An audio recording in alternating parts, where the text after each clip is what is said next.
বাহ, এটা কোনো কাজ করছো তুমি? মাত্র 2 ঘন্টার মধ্যে রেডি হয়ে গেলাম। 2 ঘন্টা মানে কি? আজকে আমার বাড়িধারা ক্লাবে একটা স্পেশাল পার্টি আছে, আমি ওটার জন্য কি সুন্দর করে রেডি হব না? আর শোনো, 2 ঘন্টা হয়নি।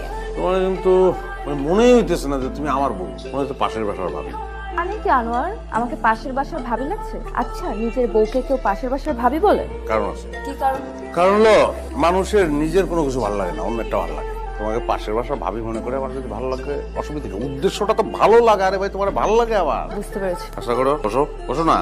আমি কোনো নাস্তা করতে পারবো না, আমি ফুল ডায়েটে। আমি প্রত্যেকদিন ব্রেকফাস্টে শুধু একটা গ্রিন অ্যাপেল খাই। জানি, ঠিক আছে, তাহলে তোমারটা আমি খাই। আমার নাম কল আসছে, আসছে, তুমি ব্রেকফাস্ট করো। কলস লেগে দৌড় দাও নাকি তুমি? আচ্ছা,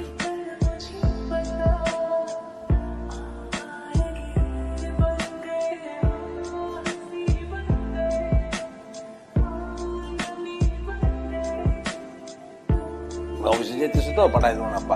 তো চলো, বাড়ি দ্বারা যাবে না বললে তুমি? আচ্ছা যাও না, হ্যাঁ। একটু হেল্প করবো। ঠিক আছে, ধরো কিভাবে যেমন ধরতে হয় না। আসসালামু আলাইকুম। ওয়ালাইকুম আসসালাম। রাহাত, আমরা জাস্ট ফ্রেন্ড। পাগল, এই পাগল, জাস্ট ফ্রেন্ড কখনো হয়? হয় ফ্রেন্ড, না হলে ফ্রেন্ড না। ওই তো, আমরা খুব ভালো বন্ধু। ইনফ্যাক্ট মনে আছে তোমাকে মোর কথা বলেছিলাম অনেক আগে। ও, তো আজকে থেকে আমিও ভালো বন্ধু। ও কিন্তু প্রায় আপনার নাম বলে। একটা গ্লাস, দুটা straw। কেন? আর একটা straw আনতে বলো, আমি তোকে 3 জনে একসঙ্গে চুমুক দেবো। আধুনিক সমাজ ব্যবস্থা। এই ভাই, একটা straw দেন তো এদিকে প্লিজ। এই, তুমি আমার পিছনে স্পাই লাগিয়ে নিজের বউর পিছনে কেউ স্পাই লাগায়? তুমি এত নীচ, এত জঘন্য হয়ে গেছো। এই তোর শিল্প সাহিত্য বন্ধ কর। কার বই করছো তুই?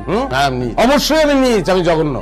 কারণ আমার বউ না চাইলে আমি বুঝে যাই যে তার অলংকার লাগবে। আমার বউ আমার দিকে চোখ তুলে চাইলে আমি বুঝি তার জ্বর আইছে। চোখ তুলে চাইলেই বুঝি তার আলাদা একটা গাড়ি লাগবে। চোখ তুলে চাইলেই বুঝি তার ওয়েস্টিনে নিয়ে যেতে হবে, মালয়েশিয়া নিয়ে যেতে হবে। কিন্তু আমি বুঝতে পারি না যে তার একটা বয়ফ্রেন্ড লাগবে যার সঙ্গে সে লীলা খেলা করবে।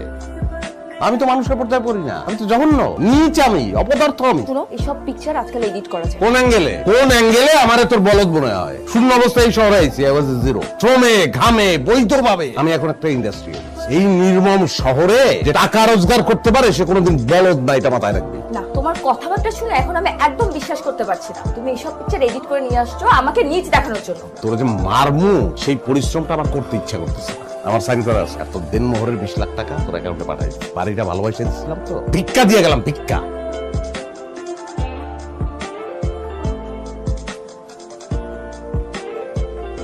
স্যার লাগবো যা। রং হয়ে